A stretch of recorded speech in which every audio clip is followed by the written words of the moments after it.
Yes!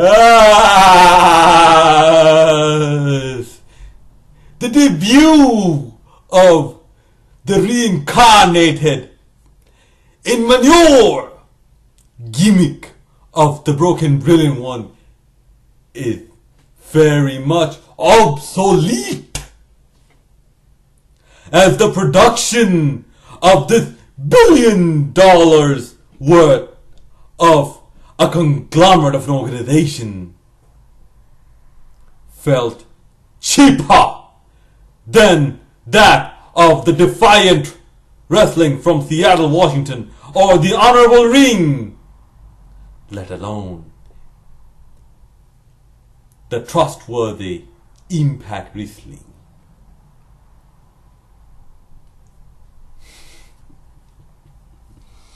This is what you guys asked for, huh? Broken gimmick in WWE. This is what you guys asked for. Look at that segment and look how cheap it felt. This is very honest. This is honest. And first of all, he's feuding with Bray Wyatt, someone who constantly takes L's, someone who hardly can win a feud. Matt Hardy is debuting such an iconic gimmick against him, against someone who doesn't matter, against someone a win against whom doesn't matter. A gimmick that is more over than the Finn Balor demon gimmick. A gimmick that is more over than this Sheamus and Cesaro bullshit. A gimmick that is more over than Bray Wyatt is being used in this capacity. Did you notice throughout the show, how many times they mentioned Roman Reigns? How many times they mentioned, what's that ass conglomerate? What? Absolution, yeah. How many times they mentioned the Shield? But only before that segment, they mentioned Bray Wyatt, they mentioned Matt Hardy. And what you got? You got two people cutting a promo as if they uploaded the videos on YouTube, making a response video to what happened last week. They weren't even aware of the other one's existence, like within the promo. You want to debut this gimmick? No problem. Use Matt Hardy's promo. Not a problem.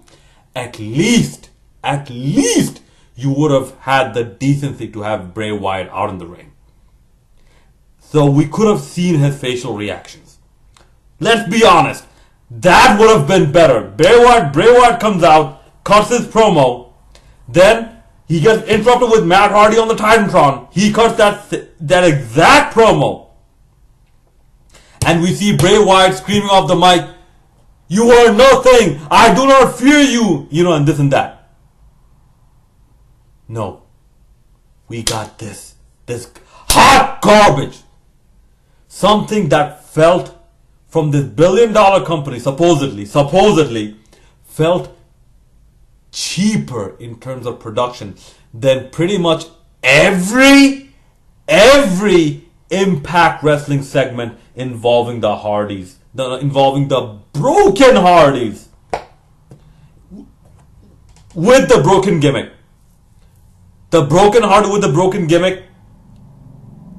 This has to do with the contract signing. That legendary contract signing that everyone shit on in the beginning, but then Billy Corgan had the idea to say, "We have caught lightning in a bottle, let's run with this." This Dixie Carter that now you praise Dixie Carter, you forget. The interviews have revealed this. The evidence is out there. Interviews have revealed this. Dixie Carter wanted to shelve this gimmick. Billy Corgan said no. And brother Andre Corbeil, shout out to you, but we are Impact Wrestling fans. We are non-WWE fans because WWE are not wrestling. Whatever they are, they're not wrestling. They can call themselves whatever they want. That's like saying a penguin can call itself an eagle as much as it wants. It won't fly. Penguins won't fly, even if how hard it believes that it's a penguin living in an eagle's body. You know, all that bullshit that goes on these days with this, like, you know, with this uber progressive bullshit that you can feel like whatever you want. Yeah, a penguin can believe how much ever it wants that it's an eagle. It's never gonna fly. Never. Yeah, we know without Jeremy Borash, the broken gimmick is not as good. Because, first of all, not only are the WWE creative team shackled, but within these shackles, they are nowhere half as good as the Impact Wrestling creative team. They are nowhere half as good. Impact Wrestling has not had this many fuck-ups as WWE has. Yeah, you can say the Broke Hogan stuff, you can say the Claire Lynn stuff. Holy shit, you want to bring up the WWE stuff? Do you want to bring up the WWE stuff? Sorry, give me Claire Lynn, give me Chris Sabin as champion over some of the fuck-ups of WWE. Or WWE is the creative. And Exhibit A is right there in front of you with Roman Reigns. And hell, Anthem said, we're not going to pursue this gimmick. We're not going to pursue it. So WWE could have just gone ahead. And if Anthem tried anything, Ed Norton would have been caught as a liar. Yes, he could have legally blocked it, but then Ed Norton would have been caught as a liar. And Ed Norton cannot afford that right now. Me personally, if WWE would have gotten into trouble, I would have supported it. Because like I said, I want the gimmick to end up anywhere. Anywhere. Except the WWE. Yeah, when Anthem did not allow Hardys to use it in Ring of Honor, I was pissed off at Anthem. I said I will be pissed off at Anthem unless the Hardys go to WWE. Then I will support Anthem. If they try to block the gimmick, I will support Anthem. I told you this. Look, I've heard the excuse. I've heard the excuse that they want to ease this gimmick in. Okay. Don't tell me Anthem did not have the money. No. Don't tell me WWE did not have the money for this. Bray Wyatt is cutting a promo backstage. And suddenly the lights start to flicker. Bray Wyatt looks to the right. The camera pans over. And then Vanguard 1 comes out of stealth mode. And the only thing that pops up is Senior Benjamin. You don't even need Senior Benjamin. It's just a picture of a shovel or anything. Or just even the word delete or the word WOKEN. That would have been enough. That would have been absolutely enough. And that would have been good. That would have been good. But no. You got this cheap produced thing. Cheaply produced. Hell, even that video Matt Hardy released on his YouTube page, where he asked Senior Benjamin to prepare the code of war, or the code for battle.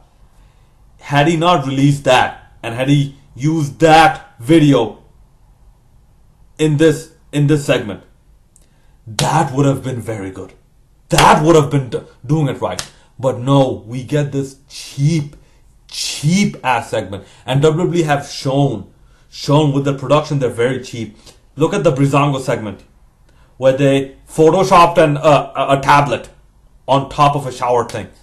I'm sorry, Impact Wrestling production wise seem to